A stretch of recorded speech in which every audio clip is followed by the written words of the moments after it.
அனைவருக்கும் வணக்கம். என் பெயர் ஜீவன். நான் 3ஆம் வகுப்பு படிக்கிறேன். நான் விவசாயத்தை பற்றி பேச வந்துள்ளேன்.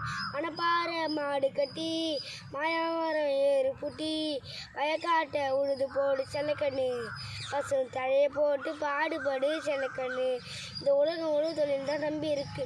உழவு தொழில் இல்லாமல் போனால் பசி, பட்டினி, பஞ்சம் அதிகரித்து மக்கள் உணவு இல்லாமல் திண்டாடுறோம்.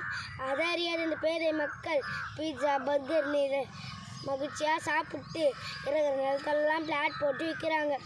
நீர் வளம் கொடுக்கிற ஏரிகளும் கூட இப்போது குப்பை குளமாக சாக்கடையாக மாறுது. அடிப்படை தேவை உணவுக்கு விவசாயம் ரொம்ப முக்கியங்க.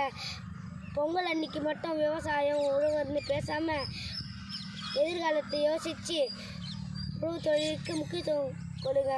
சோறு போடுற உழவு தொழிலையும் உழவனையும் மதித்து போட்டுருங்க. நன்றி, வணக்கம்.